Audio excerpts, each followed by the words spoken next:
RTL. RTL, première radio de France. Vous nous écoutez depuis le bout du monde? Les grosses têtes vous proposent de dialoguer avec elles. Si vous avez l'habitude d'écouter les grosses têtes au bout du monde, alors écrivez-moi. Je vous rappellerai et à la rentrée, nous bavarderons en direct. Inscrivez-vous sur rtl.fr, Rubrique Les auditeurs du bout du monde. pour participer aux grosses têtes en direct sur RTL. Les grosses têtes de Philippe Bouvard, c'est tous les jours de 16h à 18h sur RTL.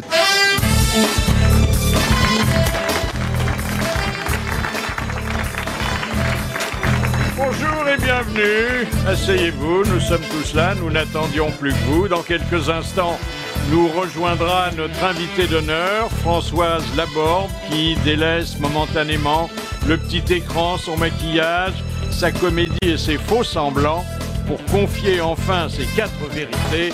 Voici vos grosses têtes.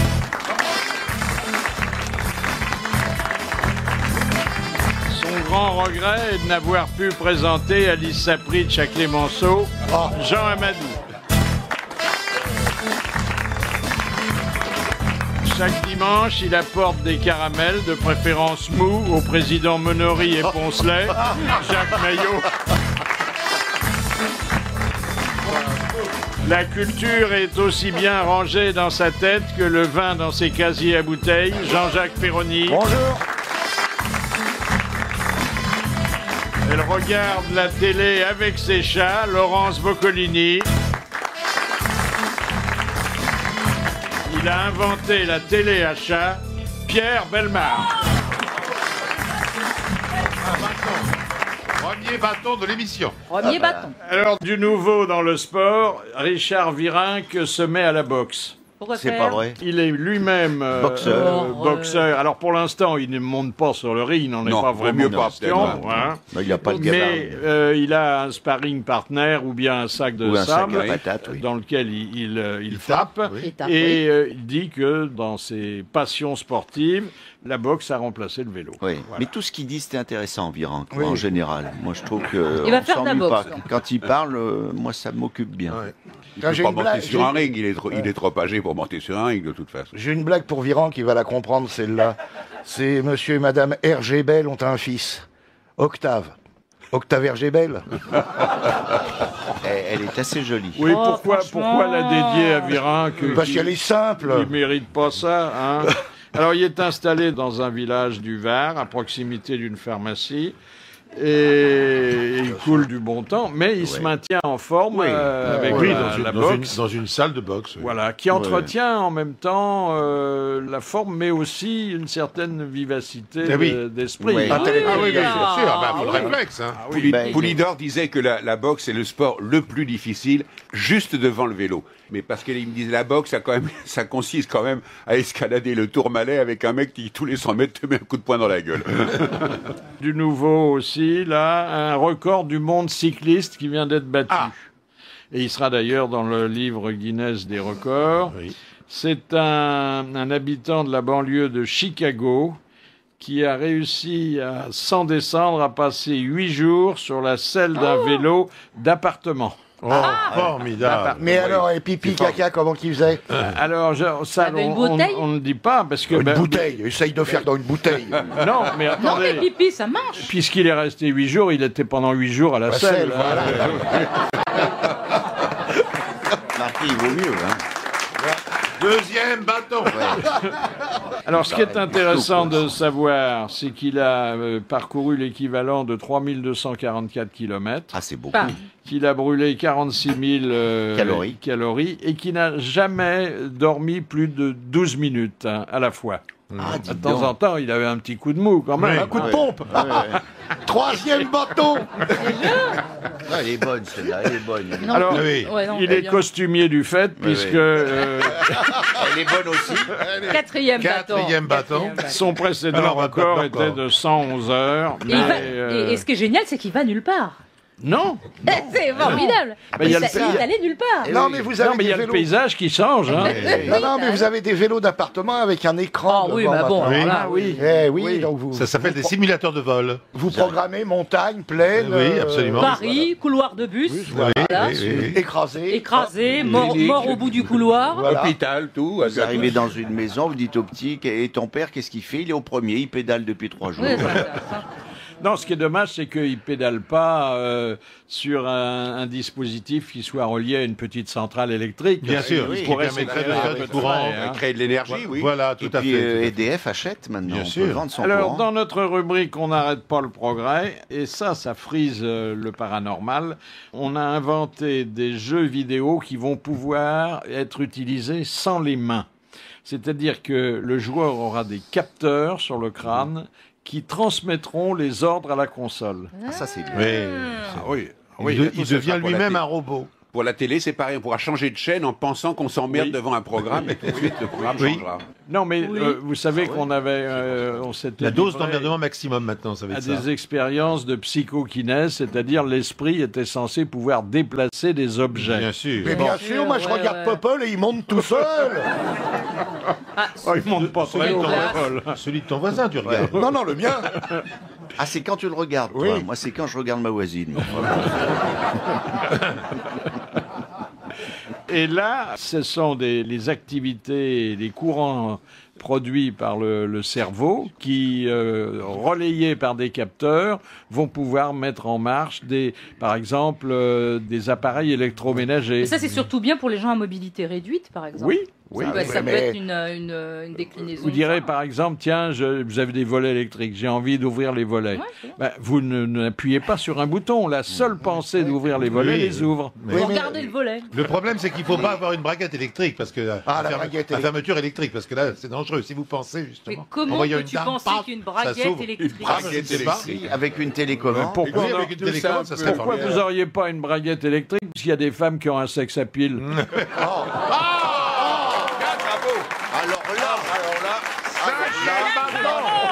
Cinquième bâton. Je propose 2 bâtons. pour Deux celui-là. bâtons.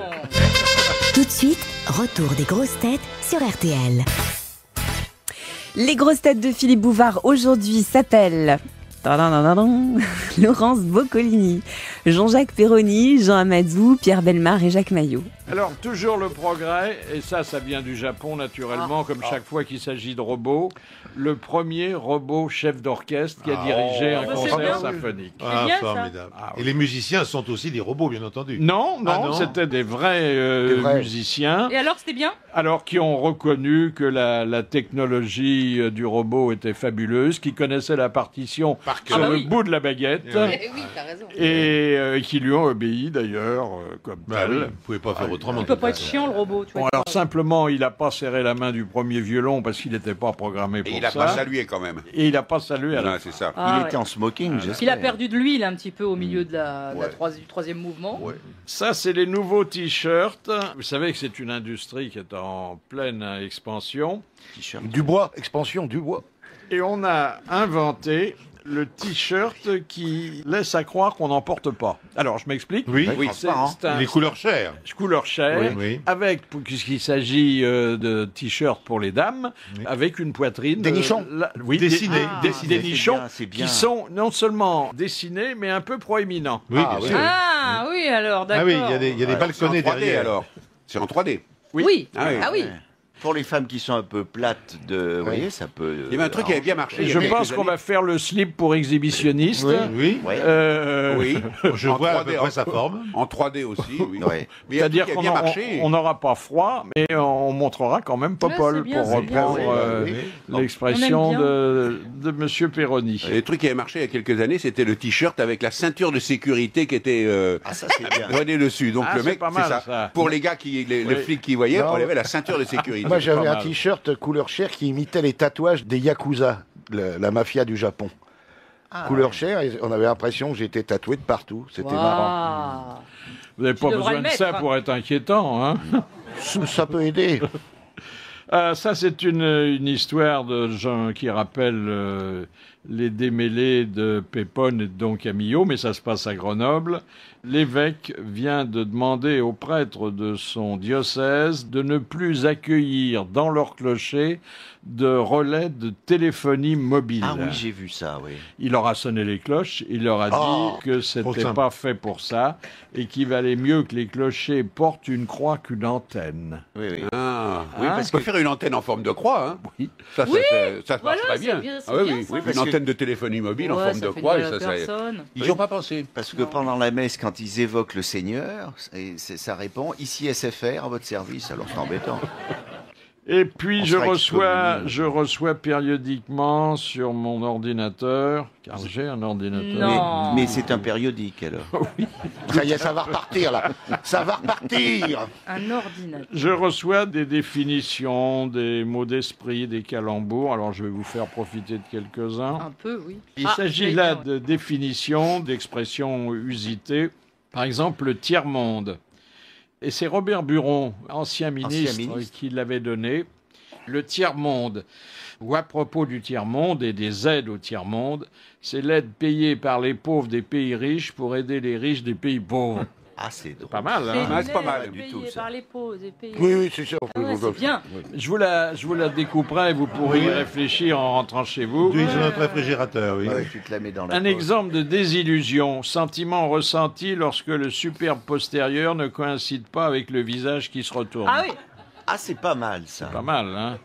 Cela mal dit, observé. c'est lorsque le visage ne coïncide pas avec le postérieur. Oui, hein. c'est c'est des trucs qu'on peut pas tout de suite comme ça, on n'en profite pas immédiatement. Ah oui. Il faut se replonger Ouais, dedans. c'est ça, Oui. c'est exactement Ah oui. ça. Voilà. Quelquefois, vous suivez une personne comme ça pendant 2 Oui. kilomètres. Qui a un magnifique postérieur. postérieur, des jolis cheveux, et alors quand elle se retourne... Bah, parfois, la personne a une barbe. Ah oui, oui, oui, c'est ça le problème. Ça arrive, hein? C'est que maintenant, Oui, il y a oui. des physiques, Surtout regardez quand vous voyez un petit catogan. Bah oui. Hein? Regardez l'entraîneur de Laure Manodou, là, celui qui est mis en examen. Oh, qu'est-ce qu'il est sympathique. Hein? Il est ravissant. Alors, il fait tandem avec un autre grand sympathique, Maître Collard. Il est bien le collard. Oh, le beau Mais il est duo. bien hein. coiffé. Ah ouais. Ah bah Lucas, il tombe dans la piscine, il se noie avec tout le poids des caras qu'il a là-dessus. Hein.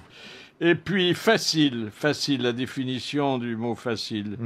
Se dit d'une femme qui a la même morale sexuelle que les hommes. Ah, c'est pas faux, hein? Oui, pas c'est faux. pas mal vu Ah ça. oui. C'est honnête. On est quand C'est même honnête. dans un pays où le féminin de Don Juan, c'est nymphomane, hein? Oui. Et Non, puis non, alors honnête. ça, vous allez apprécier, Monsieur Perroni. Oui, oui, oui. Péter. Ah, Éternuer dans ses sous-vêtements. c'est très joli. Oui, ça c'est pas mal ça. Ah ouais, Ça, c'est très c'est bien. super. Oui, c'est joli. Oui, oui, c'est bien. Mais Oui, c'est bien vu. Qu'est-ce que tu fais? J'éternue dans mes sous-vêtements, c'est joli comme tout. Oh, il y en a qui ont des gros rhumes, hein, parfois. Alors là, quand on a la goutte au nez, je vous raconte pas. Eh oui. Ah oui. Les grosses têtes de Philippe Bouvard 7 jours sur 7. sur RTL. N'oubliez pas rtl.fr pour podcaster les grosses têtes avec aujourd'hui Philippe Bouvard, Laurence Boccolini, Jean-Jacques Perroni, Jean Amadou, Pierre Bellemare et Jacques Maillot. Alors, on parlait des Chinois. Les Ah oui, Chinois alors. viennent Oui. non pas d'inventer, mais de mettre en pratique ce qui est prévu chez nous d'ailleurs par le code, mais qu'on n'applique jamais, ce qui est la contravention dressée au conducteur trop lent. Ah, dis donc. Ah oui, oui, oui. Ah, on peut ici, c'est On vrai, peut, on peut, on mais c'est peut, rarement fait. Hein. Parce que il provoque des embouteillages, Ah, oui. on est tenté de les dépasser en prenant des risques. Bref, ils sont presque parfois aussi dangereux Ah, que oui. des conducteurs trop rapides. Rappelons-nous les petites routes de campagne sur lesquelles brusquement roule une voiture sans permis. Ah oui, les voitures électriques, c'est dramatique. Non, non, non, une voiture Non, sans oui, permis, oui, pas sans forcément permis, électrique. Bon, oui. elle marche à 30 à l'heure, Ah bon, ouais. et là, derrière, il y a un tracteur, puis un camion, puis des voitures. Et c'est une colonne de véhicules les uns derrière les autres. Et devant, il y a un pépère dedans. Attends, un pépère. Moi, je vais m'en acheter une pour la Bretagne pour l'hiver. Oui, ah bah c'est Mais effrayant. toi, tu seras plus souvent dans le fossé que sur la route. Bon, cela dit, il y a aussi sur les autoroutes C'est ça, le danger. des véhicules qui Très dépassent lent, pas oui. le 40 ou Oui, 50 oui, Ah ouais, d'accord. km à l'heure, hein. Bien Oui, sûr, bien sûr. Dans l'an. Deux camions qui se doublent, c'est intéressant sur l'autoroute. Un Ah, à ça, 80 c'est et l'autre à 81. Ah oui. Ça c'est bien. Ils mettent à peu près 25 minutes pour se doubler. Ça intéresse les écolos. On a découvert que les gens qui étaient un peu en surpoids contribuaient au réchauffement climatique. Et les écolos, Et ils comment contribuent au ça, réchauffement de la Pourquoi? connerie. Parce qu'ils mangent davantage, qu'ils utilisent plus de carburant pour se déplacer. C'est pas vrai. Mais ça Je va me pas. sens- C'est scientifique, hein, C'est ce que je vous scientifique. donne. Non, mais hein. Mais c'est des trucs de nazis, ça. Faut Du tuer les gros. carburant de quoi, Alors maintenant, mais ils enfin, veulent tuer les gros. Non, mais Là, ça c'est va. totalement absurde. Bon, C'est ridicule. Bon, Faut pas Ils dire des trucs, n'utilisent là, pas faut plus pas de dire. carburant pour se Ça déplacer. va pas bien. Une voiture dépense pas plus de carburant. Parce avec que un- le type fait 100 kilos que s'il en fait Voilà. 50 par Attendez, un avion calcule sa dépense en kérosène au poids De Laurence des- Boccolini quand elle vient. Oui, mais enfin, c'est quand même limité. Peu importe. C'est limité. Il ne peut pas dépasser ce pas- Voilà, poids. c'est donc, ça, c'est ça, oui. Peu importe. Bah, on fait descendre C'est n'importe alors quoi, non, les, pas du tout. les gens. Non. Pas du tout. Bah Pas non. du tout. Mais Non, mais on déplace des gens sur les sorties de secours. C'est ça, par on met contre. l'avion sur une balance et après on fait les sorties. Vous faites combien? Vous pouvez rester? Vous faites Non, 72, vous ce descendez. sont des calculs absurdes. Bon, Et alors moi- écoutez, plus Oui, sérieux. merci, Oui, plus merci, sérieux. merci. S'il vous Et plaît. là, Merci, j'ai monsieur une Bouvard. dépêche de Reuters qui paraît digne de foi. Voilà. Il y a un Mexicain qui s'appelle Manuel Uribe, comme le président de Colombie, et il a pesé jusqu'à 503 kilos. C'est trop, Oui. c'est trop. Ah bah là, oui. Il mesurait combien 1m20 comme nous. Oui, oui. C'est trop. Là, C'était c'est une trop. sorte de tache sur le sol. en quelque Il sorte. faudrait qu'il... Oui. Il a perdu Là, alors combien là, c'est maintenant? trop. Il a perdu 235 Oui, kilos. Oui, Oui. mais il est encore très gros. Ah bah ça s'arrose. Il a perdu 235 kilos, mais bien qu'il ait des mœurs extrêmement pures, il faut lui envoyer une grue chaque fois qu'il doit sortir. Ah oui, non. Parce qu'il veut sortir en plus. Il Ah veut oui. sortir. Ça, bah il veut non. prendre l'air. Et il voudrait arriver à perdre 419 Ah ouais. kilos. ouais. Faut qu'il s'y mette pour l'été. Ah bah, alors, tout hein, le monde parce rêve- que- tout le- Ça va. tout le monde rêve Et de quand ça. il fait, quand il Parce fait que la... lui, s'il sait se faire un string pour l'été, c'est 30 mètres de câble. Hein. Non, ça va faire Et quand il juste pour fait l'amour, l'été. Ça quand va il faire fait juste. l'amour, la dame après on l'a pas sous la porte. Hein, je peux dire. oui. Pas la peine d'ouvrir Ah ouais, la non, porte, non. on la glisse sous la porte. Il doit avoir une toute petite quéquette. Oh, ça dépend. Bon, il ne doit pas l'avoir souvent. Oh non. Une saucisse cocktail. Il y a des années qu'il ne l'a pas vu. Bah Hein. oui. Peut-être bien. Ah oui, bah pour non, mais c'est pas Pépère. possible. Comment Il tu- va pisser avec une passe à cornichon. Mais il ne va pas pisser. S'il veut l'avoir, il faut qu'il se mette des rétroviseurs sur les genoux. hein. Absolument. D'ailleurs, Oh non, il pour doit- Ah bah, moi, c'est c'est trop, déjà hein. prévu. Dans les genoux, quand vous place, il y a des vis pour Ouais. pouvoir mettre un rétroviseur. Monsieur Bellemare a fait l'expérience. T'as tout prévu. T'as tout prévu. Tout de suite, retour des grosses têtes sur RTL. Bon, j'espère On s'est que bien marré. l'auditeur du fond de la Avec salle le gros, on a bien rigolé. Hein. va accepter de prendre place parmi nous maintenant qu'il a vu de plus près de quoi il retourne. Si François Zavatsky veut bien nous rejoindre, on aura plaisir à l'accueillir. Bonjour. Bonjour. Il vient de la France profonde, hein. Saint-Laurent-Blangy, c'est où ça? Alors, Saint-Laurent-Blangy, bah, c'est une commune voisine d'Arras. Ah oui, oui, oui. Ah, oui, chef-lieu oui, du oui. Pas-de-Calais. Tout à fait. Combien d'habitants? 5000 habitants. Ah oui, attendez. C'est pas une petite ville. Si j'avais su, je vous aurais parlé sur un autre ton. Quel mépris, quel mépris pour la France Attendez, profonde. Mais 5000 quel habitants, mépris. ça géant. peut être un chef-lieu de canton. hein. oui. Alors, monsieur comment Zavadsky, Zavadsky. Oui. Zavadsky, oui. C'est un peu polonais. Un petit peu, oui. Oui. On Sa famille est venue, on l'appellera dans Savatsoa, les mines parce que c'est du plus Nord, facile bien à entendu. prononcer. Il est responsable dans une société de crédit. C'est vous dire que monsieur. c'est un homme courtisé. Hein. Oh oui. Ouais. C'est vous qui vendez les subprimes, là, les trucs. En tout cas, l'actionnaire, certainement, oui. Ouais. Bon, mais aujourd'hui, il paraît qu'à la suite de cette crise des subprimes, on accorde plus difficilement du crédit, sauf aux escrocs. Mais enfin, les gens honnêtes, ils ont beaucoup de mal à avoir un petit découvert. C'est hein. vrai. C'est vrai qu'on l'accorde beaucoup plus difficilement qu'auparavant. Et c'est Mais on vrai- parle bien des crédits importants. Moi, je suis dans le petit crédit, le crédit à la consommation. Oui. Et c'est C'est vrai. plus dangereux. C'est plus dangereux, Ouais. il faut savoir le maîtriser. Voilà. Qu'est-ce que c'est que le crédit revolving? Bah, c'est ça. Alors, le crédit C'est le revolving, pire. Bon, c'est le pire. Alors, Il c'est se une somme- remplit au fur et à mesure Voilà, que c'est ça. tu le C'est une rembourses. somme d'argent qu'on met à votre disposition, que vous Oh, dépensez, comme c'est gentil. N'est-ce pas? Ah oui. mais que nous vous refacturons ensuite avec un tout petit peu de frais de crédit. Oui, Ah. un tout petit peu. Un oui. tout petit peu. Un tout petit peu. Un tout petit peu. Absolument. C'est-à-dire que Très très gros frais de crédit. hein. c'est à la limite du taux d'usure parfois. Ouais, C'est tout à fait ça, oui. ouais. Non, non, Alors, c'est ce qu'il y a de pire. est-ce que C'est ce qu'il y a de c'est pire. exact, cette légende qui veut que les dames qui ont besoin d'un découvert ou d'un crédit fassent du charme à leur banquier Bah non, maintenant ça passe par ordinateur. Pour faire du charme, il Ouais. faut se mettre à découvert, de toute façon. Bravo. Un bâton. Un double bâton. Bravo. Deux bâtons, je propose. Non, mais vous êtes habitué à recevoir des gens qui essaient... Non, vous les recevez non, pas. nous ne les recevons pas. Nous sommes une société qui ouvre des crédits qui sont ouverts en magasin. Ben oui. Vous allez acheter une machine à laver. Vous Oui. n'avez pas d'argent. Oui. Le vendeur vous dit mais c'est pas grave, on va faire un crédit. Passez au petit stand 3, vous asseyez. Il dit combien vous gagnez, vous avez d'autres crédits, machin, vous êtes un couple. Il appuie sur un bouton, monsieur reçoit, enfin la société reçoit la demande de crédit et l'ordinateur dit oui ou crotte. Il dit souvent crotte, l'ordinateur. Oui, il dit souvent crotte, oui. ouais. Oui. Oui. Mais alors ça vous enlève des clients à Non, chaque mais fois. parfois il y a des magasins qui forcent. Et s'il Alors dit- que vous ne devriez pas l'avoir. Et quand Ouais. il dit crotte, t'achètes une moto. Et alors, est-ce que vous êtes au courant des autres crédits qu'un demandeur a déjà souscrits? Alors, c'est Il y a sûr. un fichier central? Aujourd'hui, non. Donc, c'est bien sûr du déclaratif. Alors là, il y a de mauvaises surprises. c'est pour hein. ça. L'honneur. Sur Voilà. l'honneur. C'est pour Ah, ça. sur l'honneur, bah alors là, j'allais me bourrer les fouilles, moi. Mais c'est pour ça que tout le monde est dans... Enfin, beaucoup de gens sont dans la mouise. C'est que vous pouvez dire n'importe quoi. Ah. Et qu'il n'y a personne pour vous dire, pour vous contrôler. empêcher de vous remettre en plus dans la détresse. C'était Mais alors, que fait Julien Courbet? Alors, la seule vérification qui est faite, c'est le fichage en Banque de France. Banque de France. Où cette, Ah, quand même. ce point est vérifié, bien sûr. Ouais, ouais. Mais Il y a des gens qui se retrouvent avec 15 crédits. Ah oui. ouais. Si je prends un crédit pour ma machine à laver, la Banque de France est au courant. Tout Ah à oui, fait. bah oui. Elle est Ah, il vaut mieux interrogée en qu'elle tout soit cas. au courant parce que Bah la oui. machine à laver, elle marche au courant. Ouais. Ça, c'est.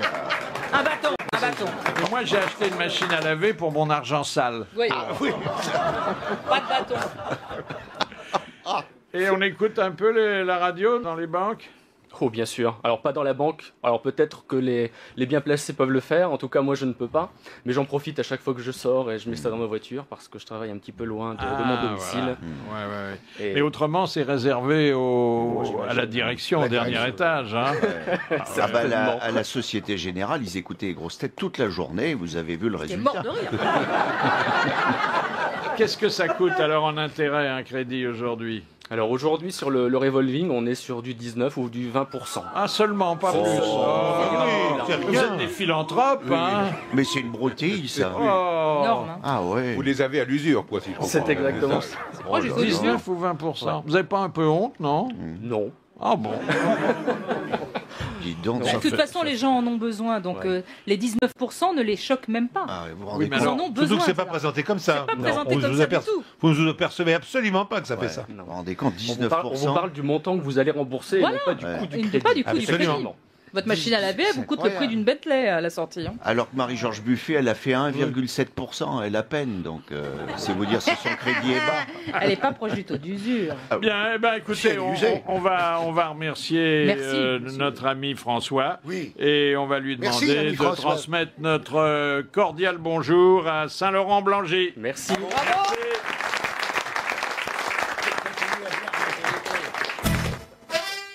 Les grosses têtes de Philippe Bouvard, tous les jours sur RTL de 16h à 18h et n'importe quand sur RTL.fr. Derrière le guichet des grosses têtes, rien que des gens auxquels il faut faire le plus grand crédit. Jean Amadou, Jacques Maillot, Jean-Jacques Perroni, Laurence Boccolini et Pierre Bellemare.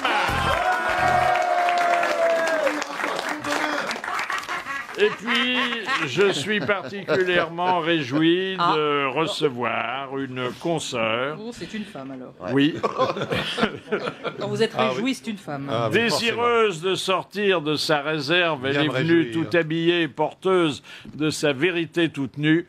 C'est Françoise Laborde.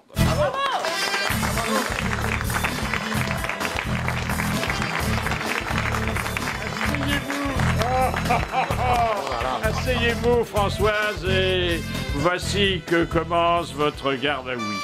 Oh mon Dieu! Ciel!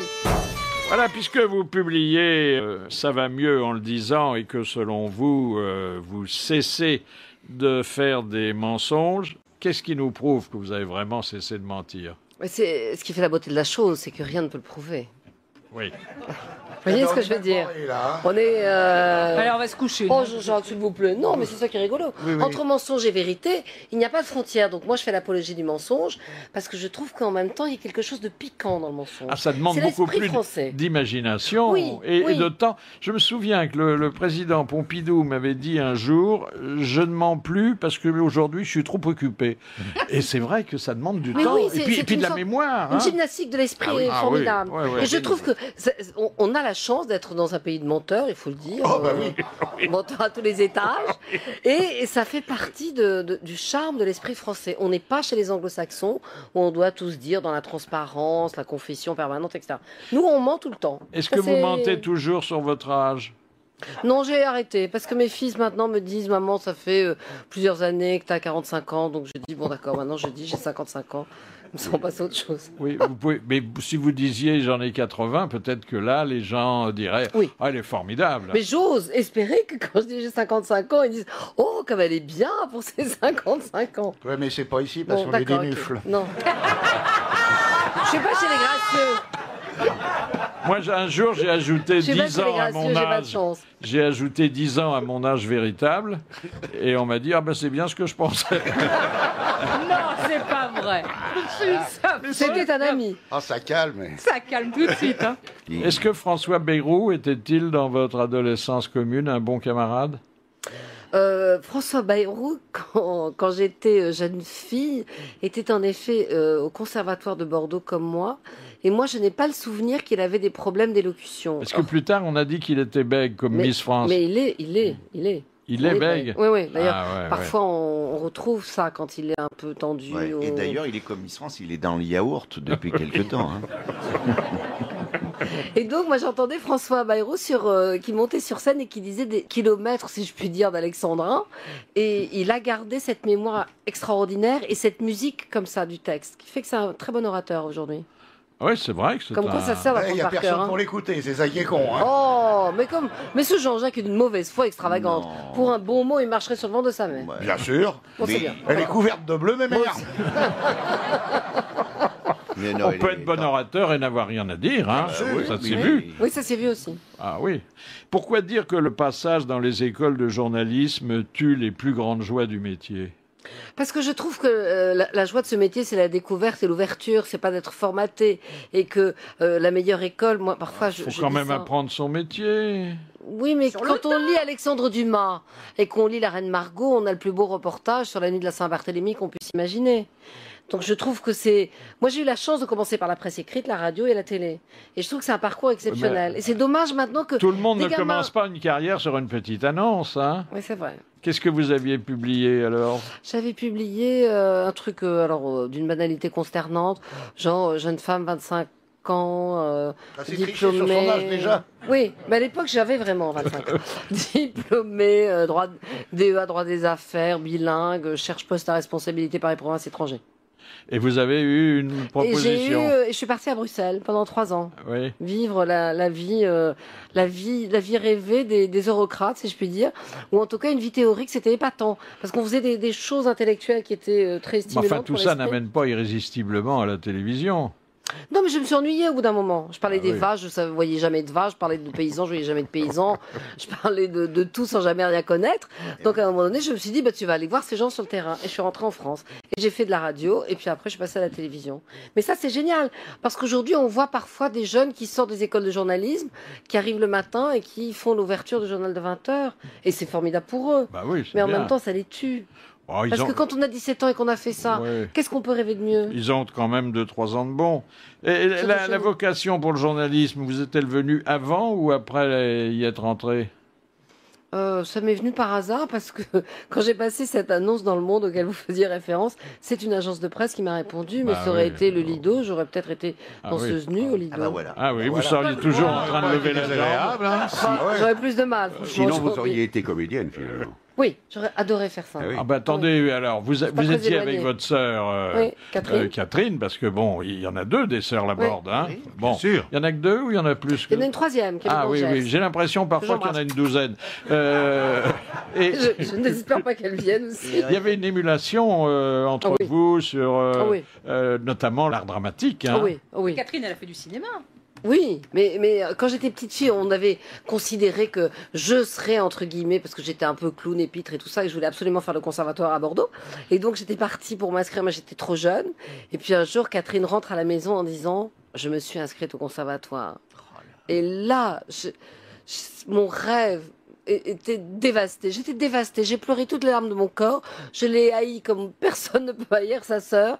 Et voilà. Et elle a fait le conservatoire. Et ça l'aide, le conservatoire, aujourd'hui? Pour faire la météo, sûrement. Sûrement, oui. C'est dur, la météo. Oui. C'est difficile, la météo. Ah oui, puis on est en scène, tout ça, il faut se mouvoir. Ah oui. Puis là, il n'y a pas de prompteur, j'ai l'impression. Non, mais elle a une carte en face qu'elle regarde. C'est en direct. En fait, c'est un espèce de contre-miroir. C'est un exercice compliqué. Oui, c'est compliqué. Oui. Non. Puis il faut se rappeler toujours de la place que occupe Besançon sur la carte. C'est pas facile, hein? On ne va pas se tromper de ville.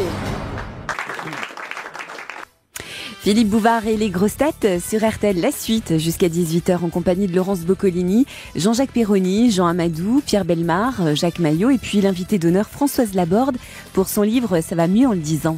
Est-ce que la confession laïque n'est pas plus rentable que celle qu'on pratique dans les églises? Quand on commence à faire des aveux dans la librairie, c'est une bonne opération généralement, surtout quand on a été très réservé longtemps, comme c'est votre cas. Hein. Je vois à quoi vous faites allusion. Oui. Je théorise, si je puis dire, sur l'idée que pour les enfants qui sont élevés dans la religion romaine catholique et qui vont à confesse régulièrement, comme nous. Voilà, comme vous tous, qui êtes des bons paroissiens, eh ben, à confesse, on est obligé de mentir un peu pour pouvoir dire au brave curé j'ai péché par gourmandise, enfin... Non, ça, alors excusez-moi, ça le fait pas. Quand on va avant la communion solennelle ou privée, ça le fait pas dire. Ah, moi, je l'ai dit à un curé, il m'a dit comment? Vous faisiez des fausses confessions, ça vous est arrivé? Oui, on avait des listes, on s'échangeait les listes avec les copines avant qu'on confesse, pour pas trop choquer l'abbé, pas lui raconter des horreurs comme ça.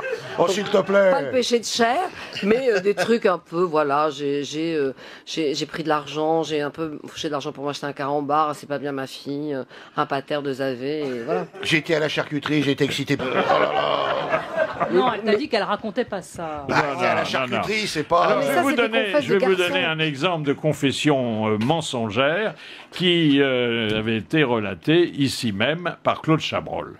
Je racontais des énormités. Quel genre? Je disais que j'avais commis le péché de chair. Alors ils disaient oui. Alors mon gros truc, alors je disais que, par exemple, j'avais couché avec une fille, et je terminais toujours en disant oh ben c'est rien, j'ai pas. Bon, tiens, simplement, je l'ai déguisé en Vierge Marie. Et je partais d'un éclat de rire absolument démentiel.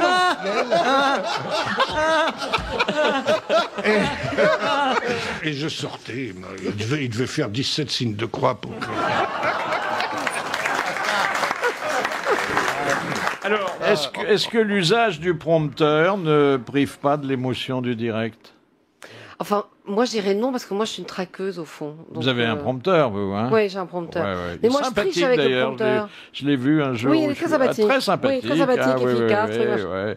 Mais en plus, il sait tout ce que vous allez dire à l'avance. Hein. Oh, c'est formidable le progrès. Déjà tout dicté, c'est ça qui est bien. Et je peux rien les cacher en effet. Mais de temps en temps, l'appareil se bloque pas, non? Si.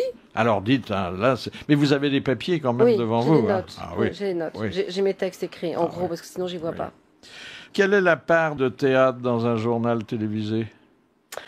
Oh, je sais pas, ça franchement, je la mesure pas bien. Elle est forcément importante parce que quand on est bon, entre guillemets, à l'antenne, c'est qu'on est bon dans le texte qu'on a écrit.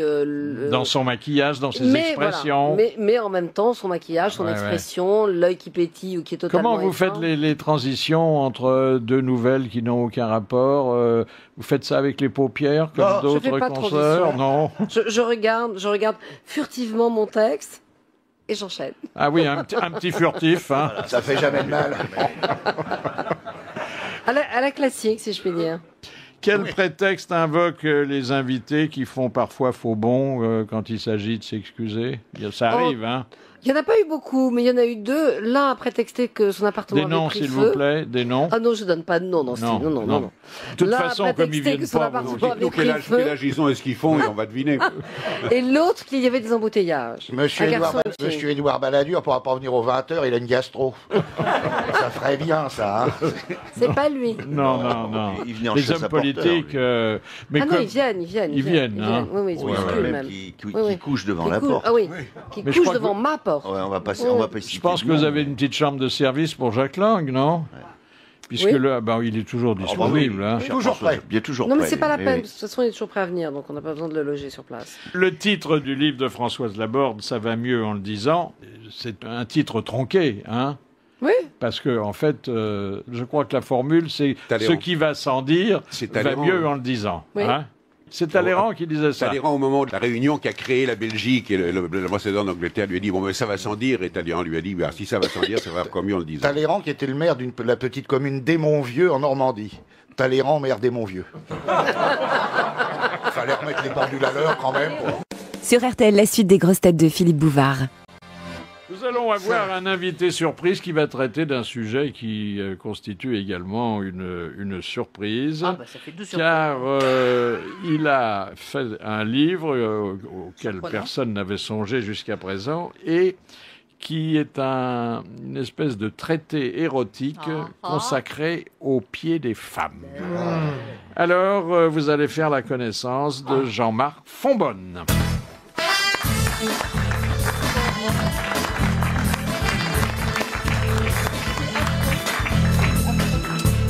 Asseyez-vous, monsieur Fonbonne. Alors, fétichiste vous-même? Nécessairement un peu. Oui. Qu'est-ce qui fait une fixette sur les pieds ou les chaussures des dames parmi vous? Ah ben, quand on était amateur d'Eric von Stroheim, pour prendre cet exemple, grand metteur en scène, à l'époque de ses mises en scène, justement, les pieds des femmes et le bas des jambes des femmes sont photographiés de manière tout à fait particulière par Eric von Stroheim dans ses films, par exemple. Il y a une très grande sensualité des pieds de femmes. Hein. Ça commence beaucoup plus loin. Hein. Ça commence au temps les plus reculés de l'Antiquité. Non, non, mais je dis... On non, parle mais d'Eric je parle Stroheim. de... Vous n'êtes pas venu là pour faire chier Bellemare, non? Non, mais c'est vrai, c'est vrai. Pourquoi pas? Non, mais c'est vrai, c'est très important. C'est Bellemare quand même. hein. Et le pied des femmes était d'autant plus Oui. remarquable qu'il était caché. Voilà. Le 19e siècle est magnifique pour ça, parce que Alors les maintenant, robes on s'y en Regardez, prêtent. là j'ai un doute. Rappelez-moi lequel de vous deux a fait le bouquin.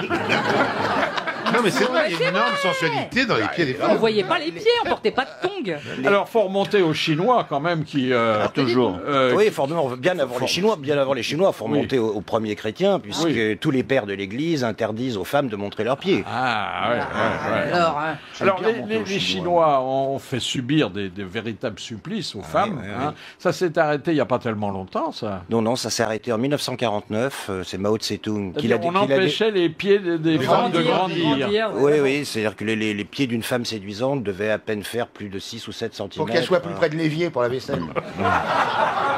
Remarquez déjà, quand Ségolène est allée en Chine il n'y a pas si longtemps que ça, visiblement ils l'ont torturée parce qu'elle avait pété les plombs. Vous vous rappelez la bravitude. Oui, mais elle pense avec ses pieds aussi. C'est ça aussi le problème.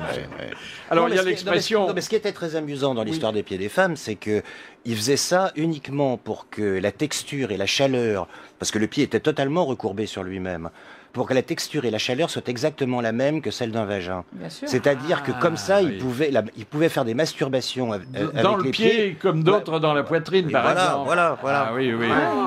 Donc tout ça n'est pas tout à fait innocent. Non, mais enfin, cela dit, ils n'ont pas abusé du truc parce qu'ils sont quand même 1,5 milliard. Hein. Oui. Il est rare qu'on procrée L'expression à prendre cet son pied endroit-là. viendrait de là, alors. Non, l'expression prendre son pied vient du partage des pirates.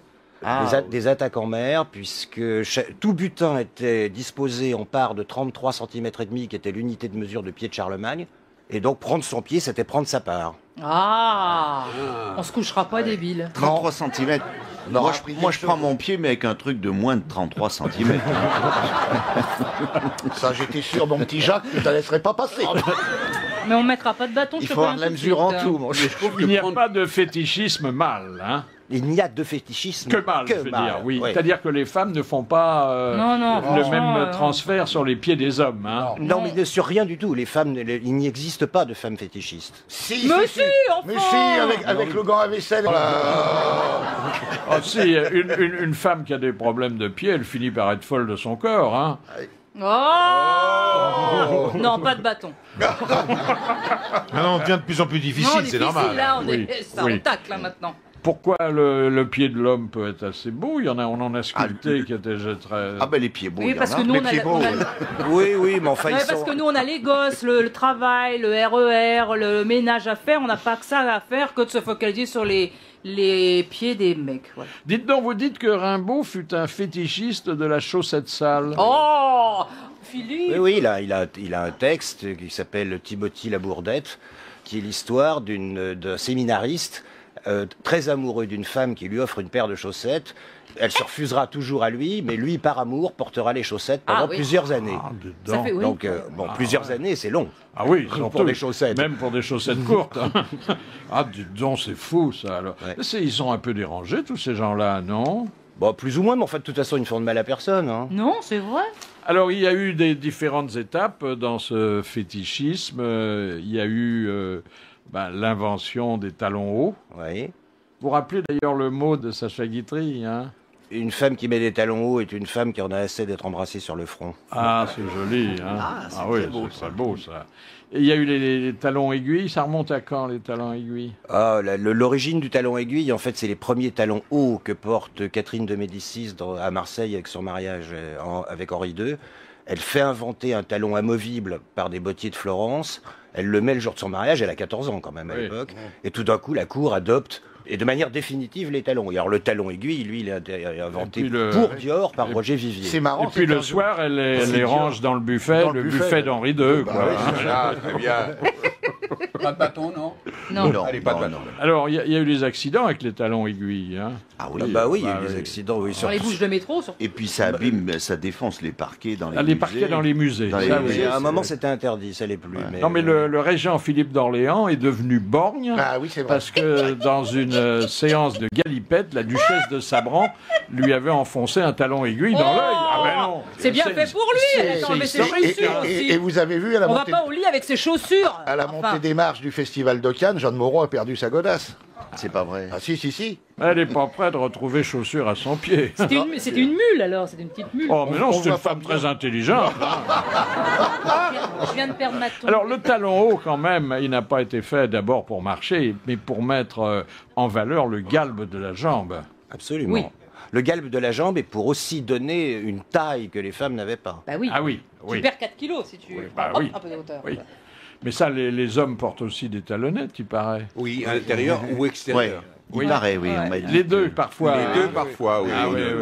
On ne cite personne. C'est mais, une très jolie Non, mais invention. le talon haut a aussi une autre fonction. C'est que le talon haut raccourcit le pied. Or, depuis toujours, l'idéal du pied féminin, dans toutes les cultures, c'est le pied petit. Ah oui. Ah, Donc, et non pas le pied paquet. Ah, moi, je Et sais non pas, pas oui. le pied paquet. Non. C'est un petit pied Un petit mutin. D'ailleurs, quand on va à Hollywood, tu sais, là où il y a les traces de mains et de pieds, tu mets tes pieds dans les traces des actrices des années 30, mais c'est minuscule. Oui, C'est du 31. Non, pas du 31, mais les grandes stars d'Hollywood chaussaient entre du 33 et du 36 Ah, c'est maximum. petit, hein. Ouais, C'est Mais petit. il y a un 33, truc c'est petit. significatif, c'est le musée de la chaussure à Romans. Ouais. Et quand on voit les chaussures du XVIIIe siècle, alors là, les gens avaient des Oui, pieds d'enfant, quoi. ouais. Notamment la comtesse de Castiglione, qui était la maîtresse de Napoléon III, passait pour avoir les plus petits pieds de la cour. Voilà, c'est une histoire de pied à pas mettre dans toutes les mains. Et il faut remercier doublement l'auteur d'avoir abordé un sujet qui, sans lui, n'avait jamais été traité. Bah, Il y a À ma connaissance. Moi j'ai un oignon qui fait pleurer mon œil de père. Doris racontait l'histoire du mec qui va chez le psychanalyste et qui lui dit je suis amoureux d'une éléphante. Il dit monsieur, bon, vous pouvez pas continuer comme ça, il va falloir faire quelque chose. Vous croyez qu'il faut que je rompe? Ah oui, il faut rompre, absolument. Ah bon? C'est pas que je pourrais refourguer une énorme alliance. Voilà, on remercie Jean-Marc Fonbonne et on vous renvoie au pied des femmes. Oh oui. C'est une position d'ailleurs Très agréable. très très agréable. Merci.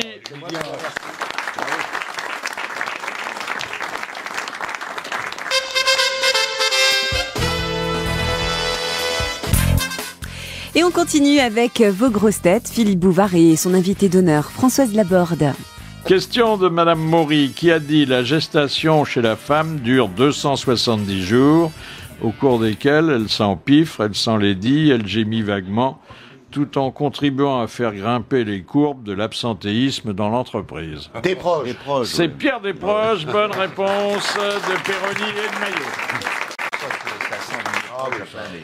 Et quelle est la dame, demande Madame Cassagne de Paimpol, qui a dit « Ce n'est pas la peine d'avoir du talent à la 5e ligne si le lecteur ne dépasse pas la 3e. » Sagan. Non. Colette. Françoise Giroud. Françoise Giroud. Bonne réponse de Jean Amélie. Ah, c'est vrai, hein Oui, c'est vrai. Oui. Elle disait ça des papiers des jeunes journalistes qu'elle relisait dans ses magazines. Ben, vous voyez que ça sert à quelque chose, les cours de journalisme, hein. Mais les cours de journalisme, Françoise Giroud, ça n'est pas l'école de journalisme. C'est le pratiquer sur le terrain. Oui. C'est quand même être... Est-ce que le recours à des producteurs externes est une mauvaise affaire pour les chaînes de télé ? Je crois que oui, ça a été une idée avancée par la gauche dans un souci d'égalité et d'ouverture, en se disant on va permettre à des petits producteurs d'émerger et de vivre. Et en fait, ça a conduit à ce système absurde qui fait que pour exister à la télévision, il faut avoir une maison de production. Et donc, nous sommes trouvés, entre guillemets, dans la situation où on paie le locataire qui occupe l'antenne, en quelque sorte. Oui. Au lieu que ce soit lui qui paye le loyer. Oui, c'est vrai. Donc on a un système absurde, mais qui a permis à certains de s'enrichir, et c'est tant mieux. Et pour autant, ça n'a pas ouvert à la diversité. Jean-Luc Delarue, peut-être. Oui, monsieur. Je vois de qui vous parlez. Il y en a d'autres. Dans toutes les chaînes. Celui qui fait rire quand il prend l'avion. Parce que nous, on est des petits producteurs, on ne s'est pas enrichis. On est des tout petits producteurs. On fait de la lentille, on fait du Puy-en-Velay. On est des tout petits producteurs. Vous faites dans le liquide. On fait de la lentille du Puy, c'est pas terrible. On a parmi nous quelqu'un qui a réussi à racheter la presque totalité du Périgord. C'est vrai. Mais oui, absolument. Grâce à ses productions. On est comme producteur. Mais oui, absolument. Et il ne dit rien d'ailleurs. Non, moi je ne dis rien. Il écoute, il est consterné. Extrêmement discret. Tu as passé la première partie de ta vie à vendre et après tu as tout racheté. Oui. C'est formidable. J'ai fait partie de cette période de la télévision où il n'y avait pas de producteur de télévision, bien entendu. Enfin, on se disait producteur parce qu'on était l'inventeur de l'émission. C'était et parce qu'on vous donnait l'enveloppe à gérer. Et on ne gagnait pas sa vie du tout à la télévision, on la gagnait à la radio. Voilà. Ah oui. On gagnait beaucoup mieux sa vie à la radio qu'à la télévision. Ah, c'est pour ça que De Gaulle est parti. C'était en fait la télévision était notre affiche, c'était notre publicité, c'est vrai, sincèrement. Est-ce que vous avez de la peine, vous qui détestez le sport, à lui faire une place dans vos journaux ? Oh ben non, il faut que chacun y trouve son compte. Oui, mais enfin, vous en parlez, mais sans enthousiasme. Hein. Non, mais c'est vrai que ça me demande beaucoup d'efforts. C'est ce qu'il y a de plus difficile. Ça se sent, vous voyez. Je comprends rien. Faut retourner au conservatoire. Je sais jamais qui fait quoi. Et dans mes pires souvenirs, c'était la Coupe du Monde de football. Parce qu'il fallait que j'interviewe des sportifs. Oh. Et alors, ce qui est terrible, c'est que vous pouvez, vous tromper sur le nom d'un ministre. Tout le monde vous le pardonne. Mais si vous trompez sur le nom d'un footballeur, votre réputation est ruinée. Et puis en plus, moi, j'ai appris un truc qui s'appelait le tacle par derrière. Je pensais que c'était une position de Kamasutra. Et pas du tout. Bravo. Pas du tout. On m'a dit non, c'est un truc interdit. Bon. Et donc j'étais obligée de dire non, maintenant vous avez interdit. Les positions du Kamasutra exigent des cartons rouges quand même. Mais il fallait que je prenne l'air absolument pénétré, si je puis dire. Bravo. Tu t'enfonces. Non mais franchement, je suis entourée de beaux esprits, alors voilà. Vous avez une influence déplorable sur moi. Et donc c'était extrêmement difficile. Et en plus, parfois, le sportif, à la différence de l'homme politique, est un peu mutique. C'est qu'il a tendance à répondre par oui, par non. Peut-être. Et puis les questions sont forcément les plus bavards. Oui, mais les questions sont forcément un peu non, niaises. Quoique, ils ont quand même appris. Oui. Non, ils ont appris à s'exprimer. Oui, il y en a qui sont bien. Sauf, j'aimais une différence pour les rugbyman. Parce que dans le rugby, je sais pas pourquoi, en dehors du fait que c'est un sport que j'adore, mais il y a une façon de théoriser le jeu, le sport, qui est très particulière à ce sport. Vous avez été déçu par Chabal? Et tous les entraîneurs... Vous l'avez reçu, Chabal? Non, j'ai pas reçu Chabal. Non. Mais Chabal, c'est un phénomène... Ah c'est bah bien. oui, c'est un phénomène pileux d'abord. Oui, oui, Hein, oui. C'est parce que vous êtes Non, du mais Sud-Ouest.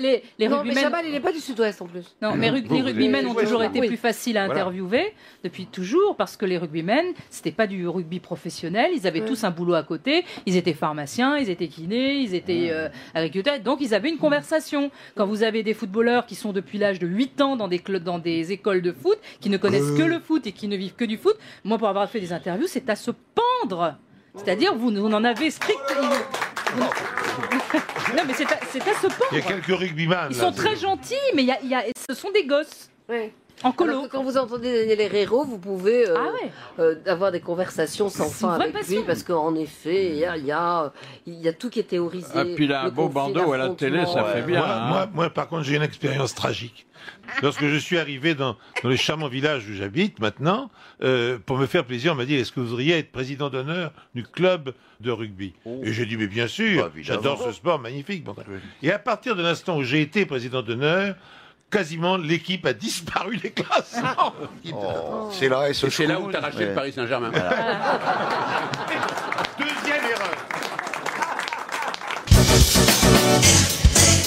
BNP Paribas présente un amour de banque pour le commerce de proximité. Le banquier, lui aussi, est un commerçant de proximité. Son agence, ses clients, tout lui rappelle la réalité. Il a beau s'en défendre, parler de l'avenir du libéralisme, gloser sur les dérives du capitalisme, c'est bien l'économie réelle qui est son horizon. Prêter de l'argent au commerce local aide à garder raison. Chez BNP Paribas, nos 2200 agences accueillent à bras ouverts tous les commerçants de proximité. Rendez-vous sur unamourdebanque.com.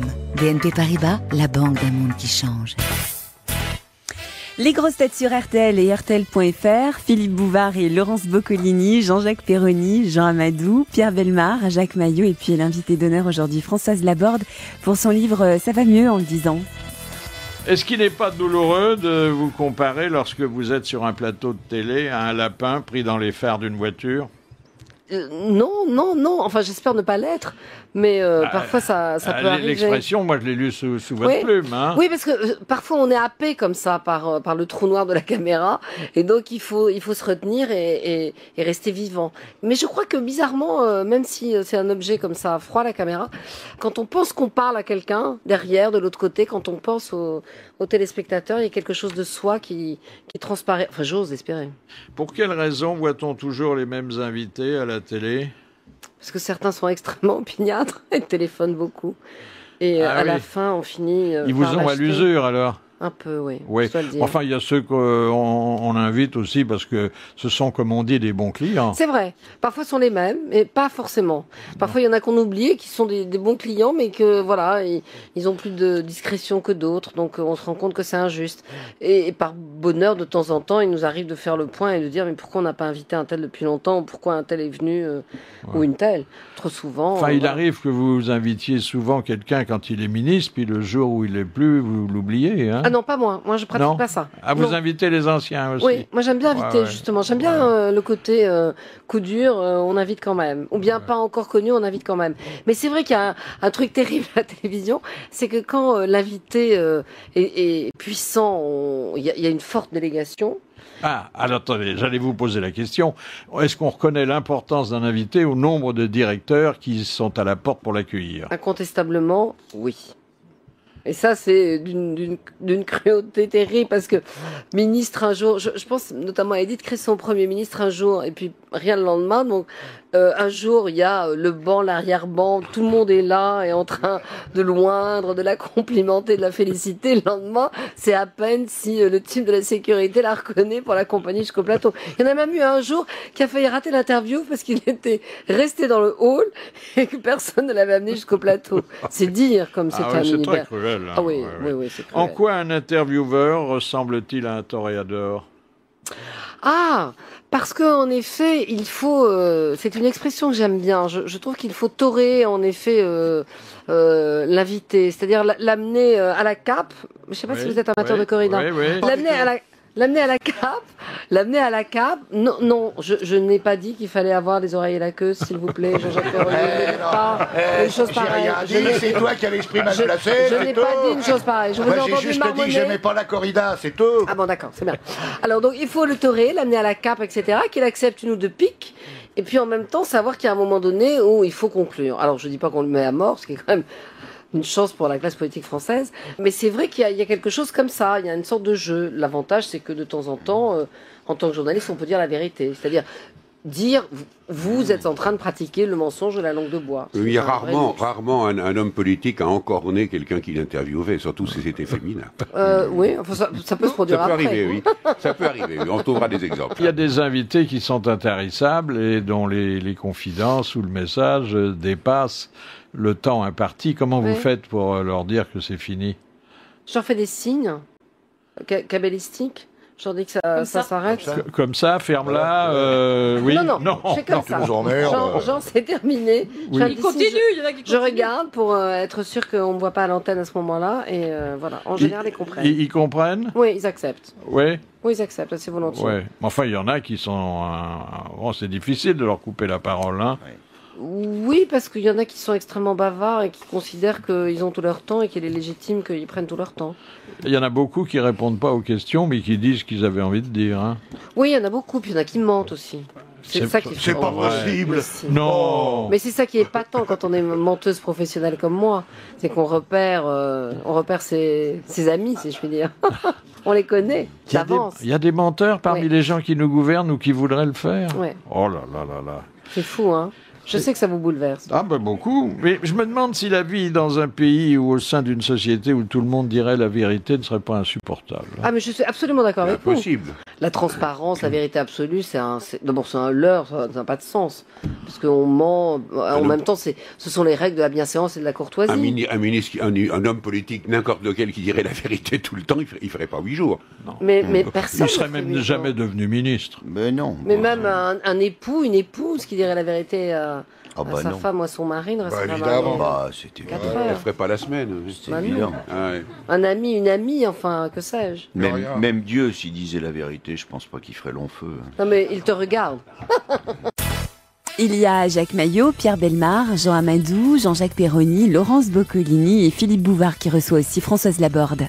Le petit écran est un support, comme on dit, très différent de la radio, très différent de la presse écrite. Est-ce que le téléspectateur ne confond pas souvent les vedettes et les journalistes? Ils distinguent mal les uns des autres, hein? Oui, bien sûr, mais à la limite, en même temps, c'est de bonne guerre. Et puis, parfois, nous-mêmes, on peut entretenir la confusion des gens. Donc, ce que le téléspectateur sait, c'est à quel moment commence le journal, parce qu'il y a un générique, et là, il sait qu'il est dans l'info.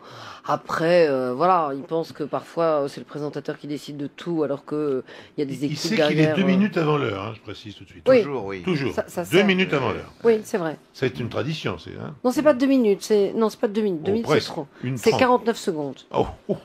Non, de mémoire, c'est Chez 49 le secondes. concurrent, c'est souvent 2 minutes. hein. Oui, c'est. Ah ben, il faut être le premier à commencer. Il faut être le premier à commencer, le Ah dernier oui. à terminer, pour Oui, avoir oui. les bonnes audiences. Il faut être le premier à annoncer la mort, même quand c'est pas vrai.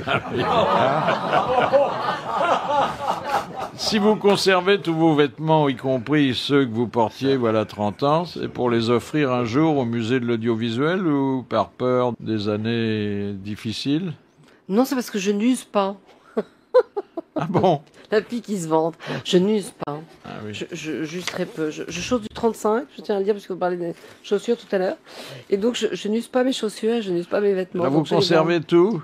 Non, je conserve pas tout, je jette. Mais parfois, je retrouve des trucs rétro, comme ça, rigolos, qui me plaisent bien, quand j'étais jeune et que je dansais le bebop en jupe à fleurs. Ça vous laisse indifférent, ce que je dis. Il s'en fout à un point, tu peux pas savoir. Oui, non, mais j'imaginais qu'il me voyait en train de virevolter avec la jupe et le bebop et tout ça. Moi aussi. Ah, merci, Pierre, merci. Moi, j'étais en train de Merci, rêver un Pierre, peu. merci. Hein, On écoutait, nous. Il vous est jamais arrivé de consulter une note quand quelqu'un parlait en face de vous? Non, monsieur. Moi Non. Non, il m'est arrivé de les oublier, mes notes. Et alors, j'ai découvert à cette occasion que les meilleures interviews, c'était précisément les interviews où on n'avait Entièrement rien. improvisées. Ouais. Moi aussi, j'ai Parce toujours qu'on est oublié mes obligé. notes Ah au oui. lycée. Ben, moi, je dois être très mauvais parce que j'ai préparé ça pendant 4 heures. Hein. Mais non, mais il faut les préparer, mais pas les lire. Vous ne les lisez pas. Si, vous avez je préparé, les vous ne les lis. lisez pas. Je les lis. Oh, bah, il les lit. Là, je vais vous dire. Alors, attendez. La baisse de popularité, je me relis mal, hein, de Nicolas Vous voulez mes lunettes Sarkozy tient-elle au fait qu'il n'est plus malheureux en ménage? Ah, Vous l'évoquez, hein? oui, je l'évoque. Je pense qu'il y a eu à un moment donné, en effet, quelque chose qui était un peu de cet ordre-là. C'est-à-dire que il y avait une grande adhésion aux candidats, à l'énergie, y compris aux candidats malheureux qui essayaient de récupérer sa femme, qui était malheureux en amour, etc. Et je pense qu'il y a eu dans cette idée-là quelque chose qui faisait que les Français ont pu s'identifier à un moment donné au malheur de l'homme privé en même temps qu'à l'énergie du candidat. Et c'est vrai qu'une fois qu'il est... C'est-à-dire qu'en étant cocu, on a droit à tous les suffrages des autres cocus. C'est qu'on est dans la souffrance, quoi. Beaucoup de Français. On ne paye pas plus d'impôts que les autres. Non, mais on se dit qu'il en... Je pense que malgré tout, on est dans un pays où, même si on est content d'avoir un président jeune et dynamique et tout ci et tout ça, machin, on a l'idée qu'on n'est pas à l'Élysée pour être heureux. Pour être heureux. Et qu'il y a une dimension sacrificielle et qu'en effet, il faut souffrir sur l'autel de la nation. C'est le vieux truc de l'armée, ça. T'as signé, c'est pour en chier. Oui. Mais c'est au fond ce que pensent beaucoup de Français. Donc en effet, le côté il est malheureux, j'ose pas dire que ça leur allait presque mieux qu'il est heureux, mais il y avait un petit côté comme ça. Oui. Qu'est-ce que vous ont laissé vos études de droit?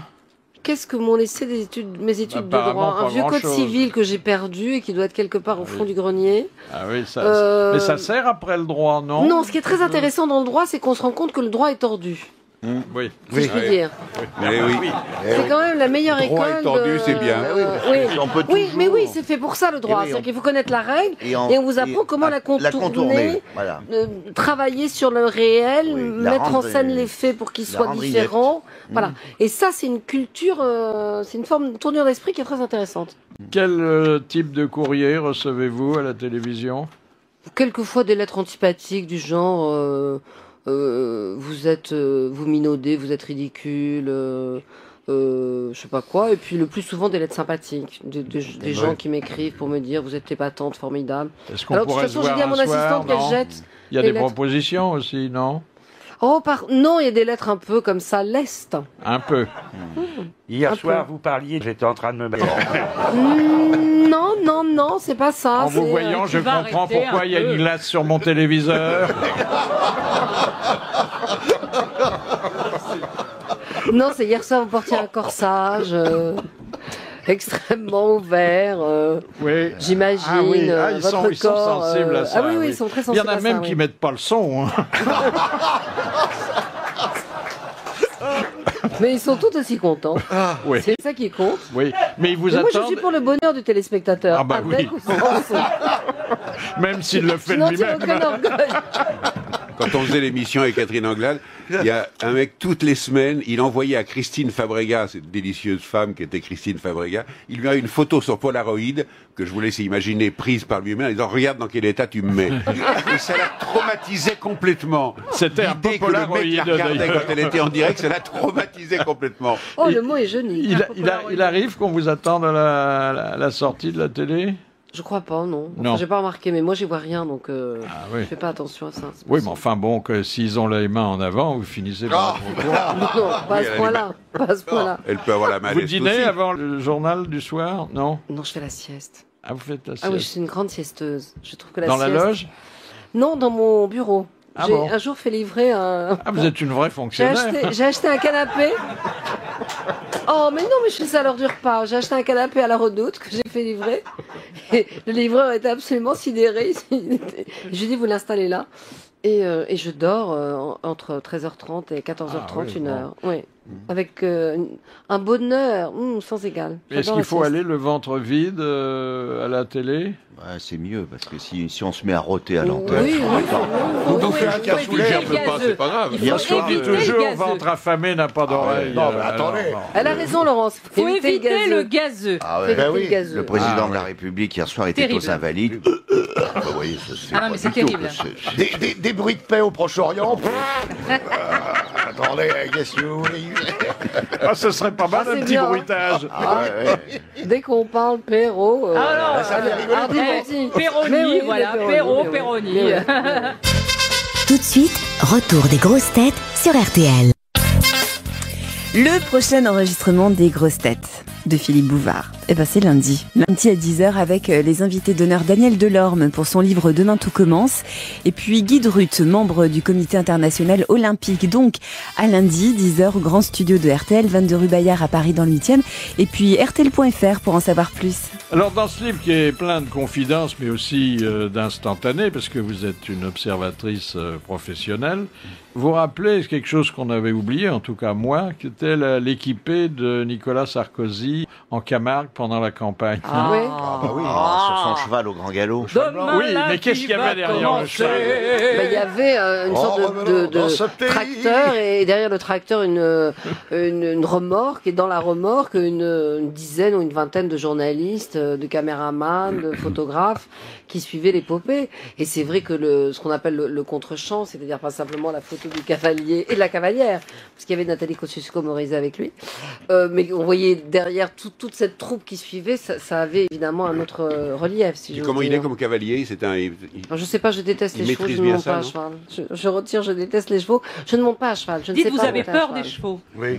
Oui, j'ai peur des chevaux. C'est comme moi j'ai peur des Pas chevaux. des taureaux, mais des chevaux, c'est curieux quand même. Oui, mais je ne suis pas torero. Moi, j'adore les chevaux, mais j'ai peur des chevaux. J'en reviens au mensonge. Ah non, Il pas vous est celui-là. arrivé de mentir sur vos diplômes?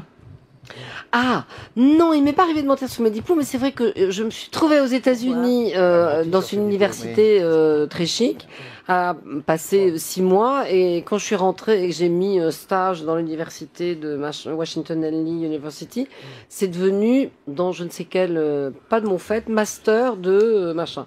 Et donc, bon, j'ai pas démenti. Oui. C'est pas glorieux en même temps. Non, bon. c'est pas En méchant. même temps, comme je parlais mieux anglais que la personne qui m'interviewait sur la question, j'ai pas posé la question non plus. Marquez, nous, on peut pas mentir sur nos diplômes, en tout cas. Hein. On est peinards de ce côté-là. Hein. C'est-à-dire qu'on pourrait mentir, mais qu'on n'est pas crédible. Parce qu'une fois, Philippe, vous avez marqué anglais couramment. Et alors là, Oh ouais, qu'est-ce qu'on a ri ce jour-là? Je parle l'anglais courant parce que j'ai jamais pu le rattraper. À propos de mensonges, on a un joli témoignage de Michel Galabru qui fait porter aux femmes principalement ce chapeau-là. Tout le monde joue, hein. D'ailleurs, dans la vie, tout le monde joue. Il n'y a que... Même Dieu joue, puisqu'il fait des décors étonnants. C'est la fleur qui s'ouvre pour attirer l'insecte et puis qui se referme pour le bouffer. Et la femme, avant de se faire épouser, elle a un jeu. Elle ment. Elle a un théâtre, parce qu'après... Vous lui offrez un café, elle dit « Non, monsieur ». 2 ans après, et mon vison, il arrive.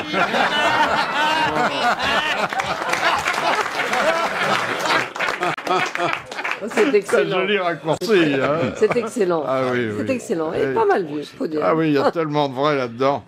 Jean Dutour, bonjour. Bonjour, monsieur Bouvard. La question de Madame l'envie d'en savoir plus. Hein. Ouais.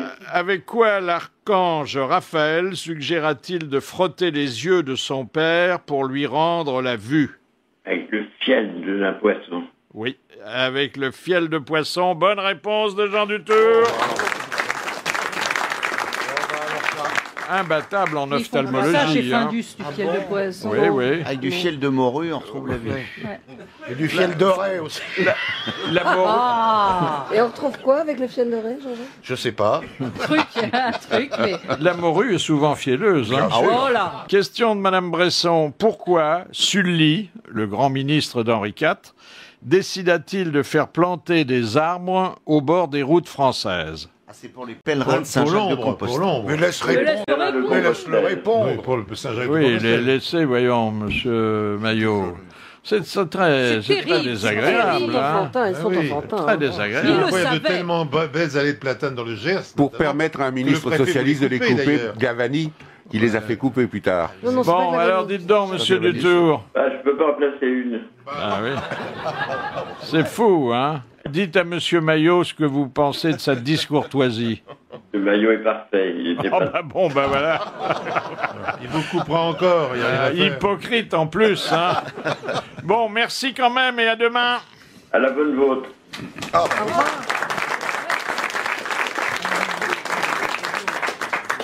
Les plus grosses... De quoi? Non. Les plus gros Sont pas les meilleurs. mensonges, l'aveu figure dans le livre, c'est un faux accident d'automobile. Alors là, ça devient gênant, hein. Oui. Comme dans ce livre, j'ai décidé d'avouer et de reconnaître mes gros mensonges. J'ai raconté celui-là, mais qui date de quelques années quand même. Hein. Attendez, s'inventer un faux accident de voiture, ça va loin. Mais avec le recul, je pense que c'était un symptôme régressif, comme diraient les psychanalystes. Vous savez, quand on est enfant, on dit qu'on est malade, et quand on est adulte, voilà, moi je me suis inventé un accident de voiture, et pour être crédible, c'est mon côté comédienne un peu.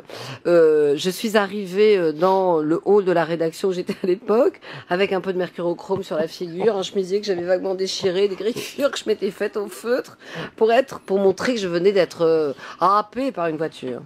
Et donc, j'ai expliqué qu'il fallait que je parte de toute urgence. Tout ça, c'était pour une baliverne, en plus, éviter une réunion à laquelle je voulais pas aller, enfin bon, un truc tout à fait secondaire. Du coup, les urgences ont été prises d'assaut parce que j'ai tellement... ce qui était très agréable pour l'ego, au fond, c'est que j'ai suscité beaucoup la compassion et l'amitié. Et donc, les urgences étaient prises d'assaut. Il a fallu qu'un de mes amis téléphone en faisant croire qu'il était un grand ponte d'un hôpital et que j'avais été prise en charge directement. Enfin, c'est devenu n'importe quoi. Il y a Laurence Boccolini, Jean-Jacques Perroni, Jean Amadou, Pierre Bellemare, Jacques Maillot et puis Philippe Bouvard et Françoise Laborde.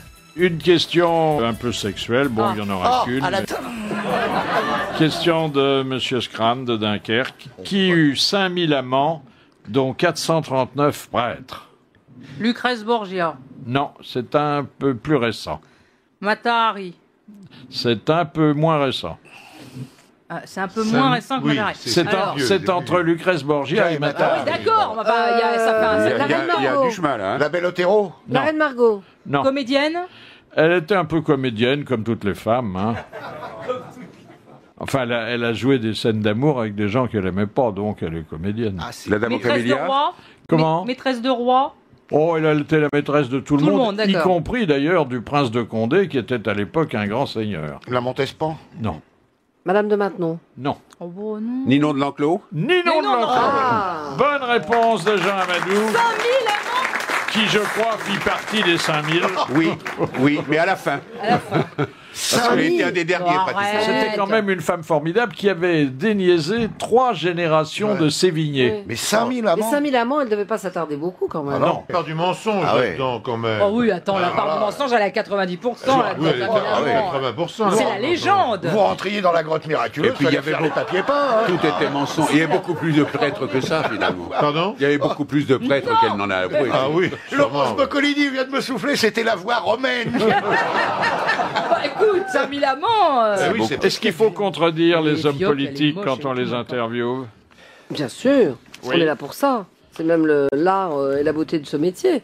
Il faut les contredire et quand ils ne disent pas la vérité ou quand on sent qu'ils sont en train de mentir, on peut pas les obliger parce qu'on n'est pas non plus dans un interrogatoire de police. Bah, si, un mais coup on de a le bottin. droit, de dire je sais que vous dites pas la vérité ou je sais que Vous vous avez pas envie exagérez. de répondre. Voilà. Monsieur vous le ministre, exagérez, ça reste un peu doux. Non. Mais Monsieur on le peut dire, ministre, voilà, si vous vous êtes en train de continuez nous comme raconter ça, je vais n'importe faire quoi. monter de la bière et des sandwichs.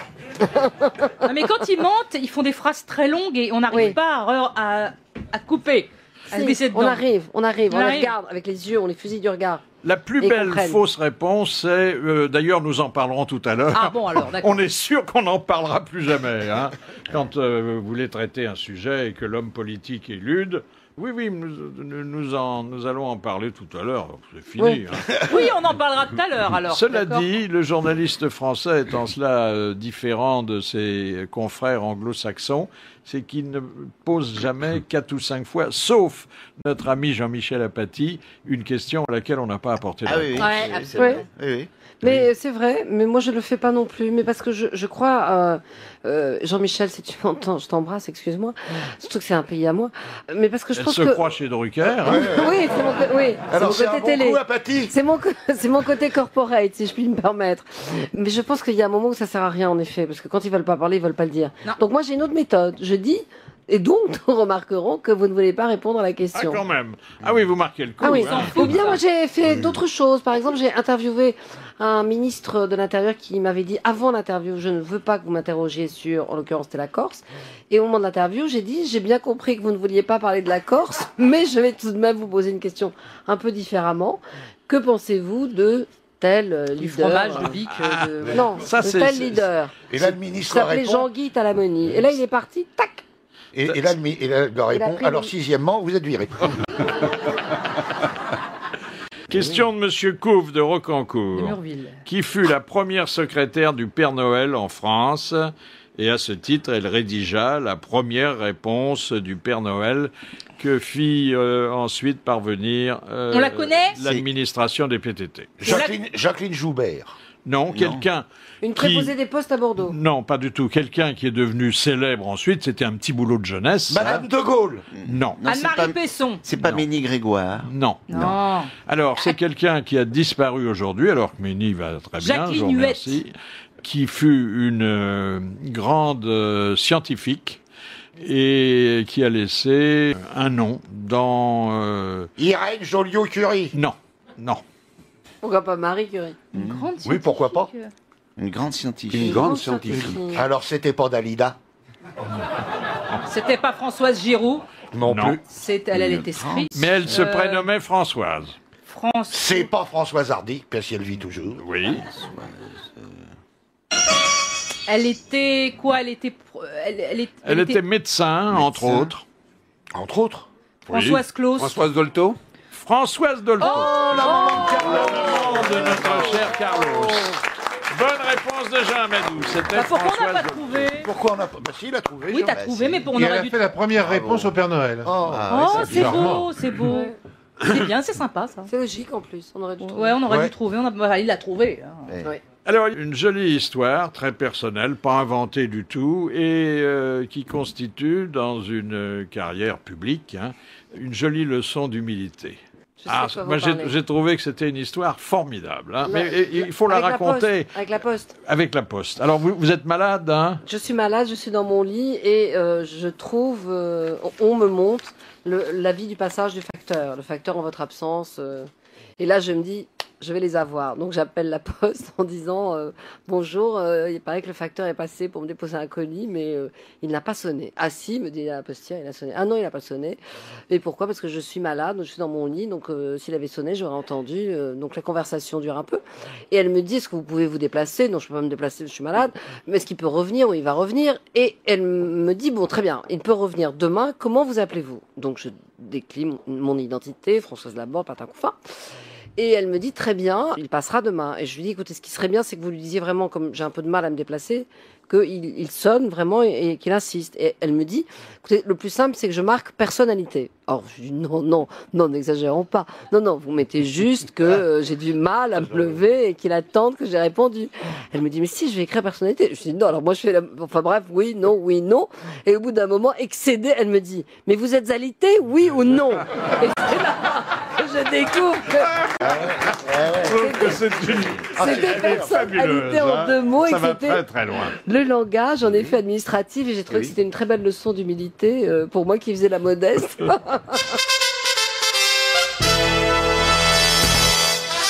Les grosses têtes de Philippe Bouvard, de 16h à 18h sur RTL. Les grosses têtes sont à la page sur rtl.fr, une page qui leur est d'ailleurs spécialement dédiée comme toutes les émissions de RTL pour pouvoir entre autres consulter les archives sonores et surtout les télécharger sur votre lecteur MP3 pour pouvoir les écouter à votre guise quand vous avez le temps. Mais les grosses têtes ne sont pas que sur rtl.fr, elles sont d'abord sur RTL tout court. Maintenant avec Philippe Bouvard et son invité d'honneur Françoise Laborde pour son livre Ça va mieux en le disant. Vous souvenez-vous d'Hervétis, ça vous dit quelque chose, Ah oui, ce nom? Alors, vous l'avez l'inventeur de reçu la ici. cuisine. L'inventeur de la fameuse cuisine moléculaire, c'est-à-dire c'est un chercheur qui a trouvé d'ailleurs, et qui est doublé d'un amoureux de la gastronomie. Et il se trouve qu'on fête actuellement le 20e anniversaire de la gastronomie moléculaire, mais qu'on fait à cette gastronomie un peu particulière des reproches quant à ses effets sur la santé. Hervétis, bonjour. Oui, bonjour. Alors, vous êtes au courant des accusations qu'on porte à l'égard d'un des porte-drapeaux de la cuisine moléculaire, c'est-à-dire le célèbre cuisinier espagnol Ferran Adrià. Oui, il y a une histoire rigolote, parce que c'est les Espagnols qui se battent. Il y a Santa Maria qui est un chef du terroir, quoi. Alors je sais pas très bien ce que ça veut dire, mais enfin, lui il a l'air de savoir. Et puis il dit que Ferran Adrià empoisonne tout le monde. Alors est-ce qu'il est jaloux parce que son restaurant est vide et puis l'autre est plein? Je sais pas, mais... Bon, cela dit, est-ce que la cuisine à l'azote n'a pas des effets pernicieux sur l'organisme humain? Vous savez, l'azote liquide avec lequel on fait des glaces, c'est quand même de l'air qu'on a comprimé. Alors évidemment, si vous mettez votre main dans l'azote liquide, elle est congelée, vous vous donnez une pichenette, ça tombe. Mais si vous ouvrez une bouteille de gaz et que vous mettez une allumette dedans, ça explose aussi. Hein. C'est la cuisine qui fait péter, ça, alors. Oui, mais enfin, on va avoir des explosions, des feux d'artifice. On va arrêter de s'emmerder dans des tables 3 étoiles compassées. Oui, mais enfin, jusqu'à temps que vous arriviez, le gaz restait dans le réchaud. Là, si on le met aussi dans la tambouille, ça change tout. Ouais, mais c'est de l'air. Hein. Il y avait une enquête il y a quelques années sur... on avait dit, est-ce que le dit hydrogène d'oxygène vous semble dangereux? Puis on avait fait un micro-trottoir, on avait été interviewé des gens. Alors ils disaient, ouais, très dangereux, mais ça veut dire l'eau, hein.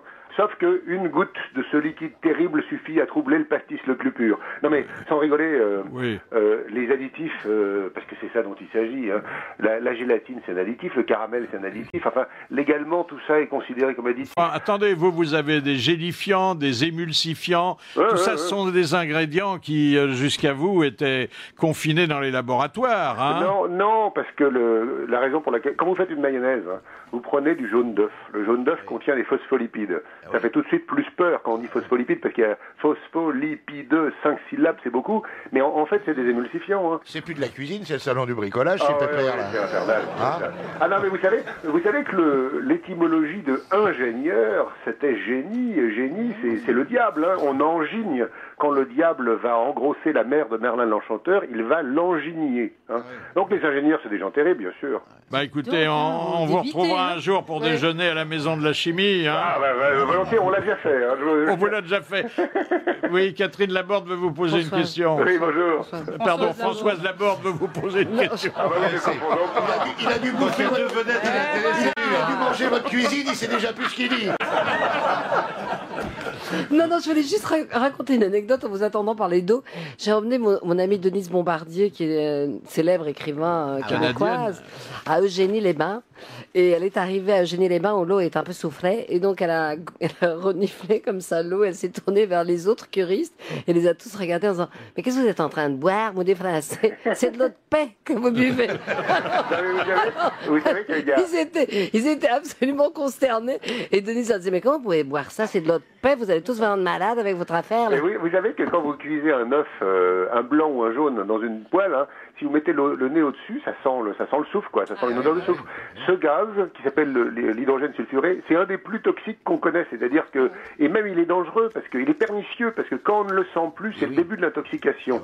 Je veux pas jouer les esprits chagrins, et je non, conçois d'ailleurs... Vous n'êtes pas comme ça. Non, je conçois d'ailleurs qu'associé à celui qui est peut-être le meilleur chef français aujourd'hui, c'est-à-dire à l'ami Gagnère, vous fassiez des prodiges. Il est quand même extraordinaire. Oui. Je reproche simplement à vos explications de texte de nous couper un peu l'appétit. Ah, mais vous avez tort, parce que vous savez, vous allez au clair de lune avec votre amoureuse.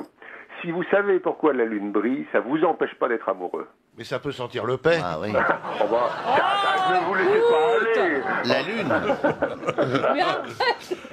Bon, écoutez, on est à moitié rassurés, et puis on a toujours de la sympathie et de la confiance pour vous. Mais quand même, on fera attention à ce qu'on mettra dans notre assiette.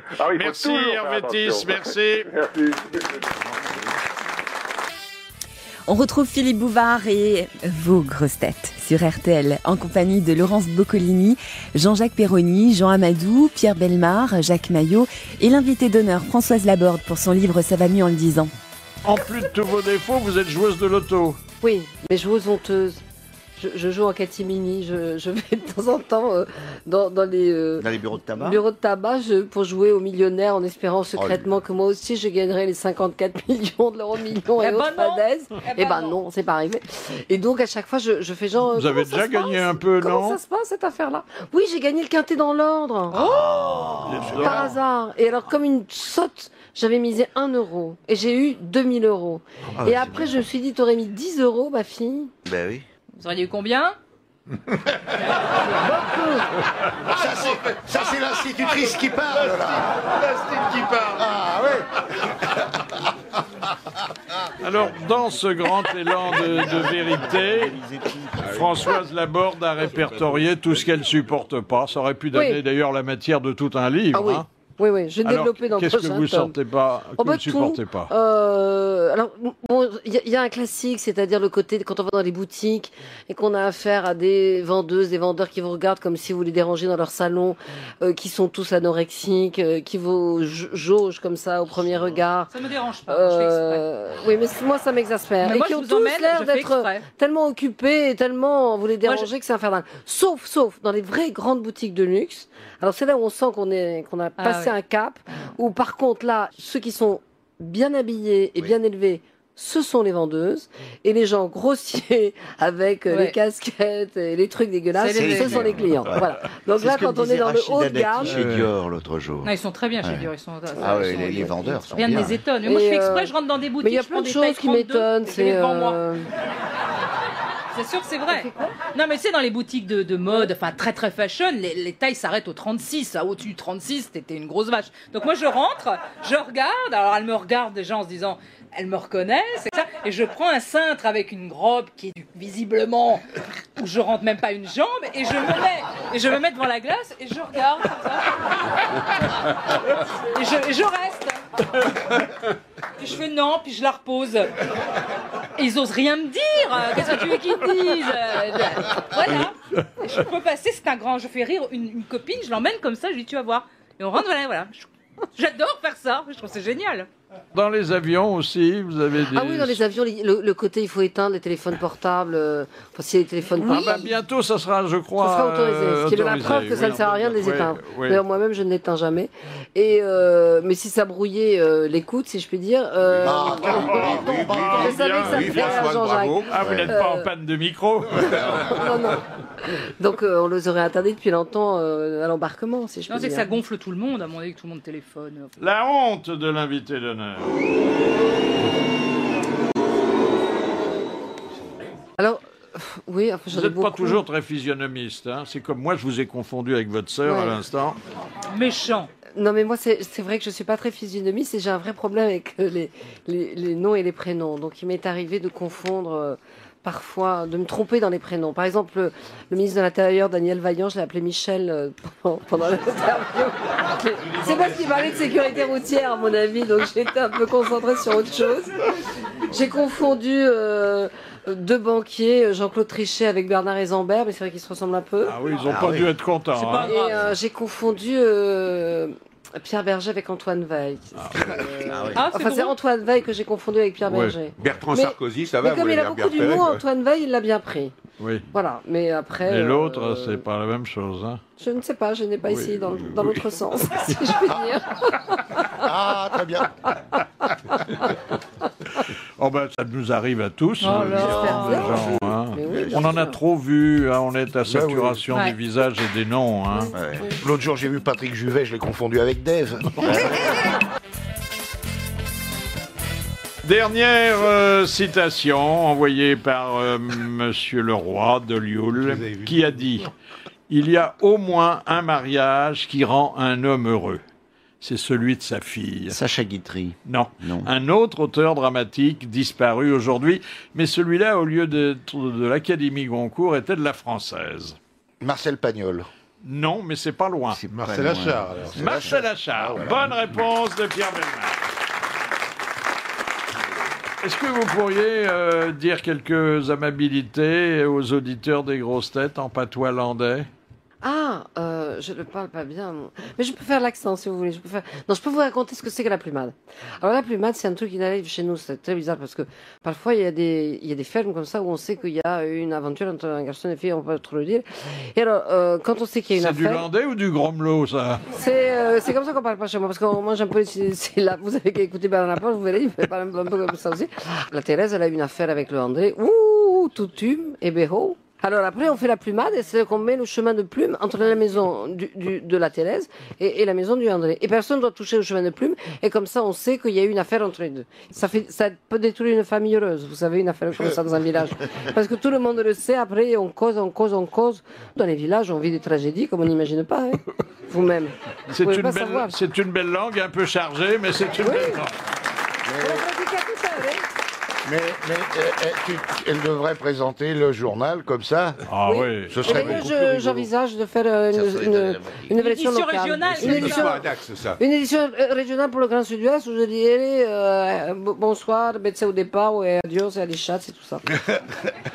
Alors, puisque notre ami Laurence Boccolini... je peux faire le Canada aussi et le Belge, hein, si vous voulez, dans le même... Je peux faire le Belge aussi. Et vous voulez que je fasse après ça? C'est même pas la peine. Eh ben oui, Laurence. Eh ben oui. Parce que vous êtes devenue une comédienne à part entière. Oh, t'as raison. Et c'est à vous que va revenir la charge et l'honneur, enfin on verra quel est le mot qui convient, de raconter l'histoire envoyée par Madame d'Arc du Havre. Jeanne, bien voilà. Ou Mireille. Mireille d'Arc. Et pitié de Laurence, il rame déjà, s'il te plaît, Pierre. C'est Madame d'Arc de Rouen, mais il y a eu un glissement de terrain. Ah bon, c'est du Havre, moi j'ai aussi. Alors, c'est pas grave, la mer était haute. C'est une jeune fille. Elle va pas y arriver. C'est une jeune fille qui vient... À quoi on le voit? Hein? À quoi on le voit que c'est une jeune fille? C'est pas, c'est marqué. Ah bon, d'accord. Qui vient prendre place dans le confessionnal. Elle se penche à la grille du parloir et commence. Pardonnez-moi mon père, parce que j'ai péché. Allez-y, mon enfant, parlez. Quel péché avez-vous commis? Mon père, j'ai commis le péché de vanité. 2 fois par jour, je me contemple devant le miroir en me disant que je suis magnifique. À ce moment-là, le curé se penche à la grille, observe longuement la jeune fille, puis lui dit « Mon enfant, j'ai une bonne nouvelle pour vous. Ce n'est pas un péché, c'est simplement une erreur. » Elle est pas méchante, hein. Non, vous l'avez faite formidablement. J'ai fait ce que j'ai pu. T'as été bien. le courant d'une manière formidable. T'as été magnifique. C'est pas une histoire extraordinaire, mais elle a été formidablement bien vendue. Voilà. Ouais, il a fallu que je... Un grand merci à Françoise Laborde d'être venue parler de Ça va mieux en le disant. Un livre dont vous avez compris qu'il vous permettra de mieux la connaître. Merci, bravo, à demain.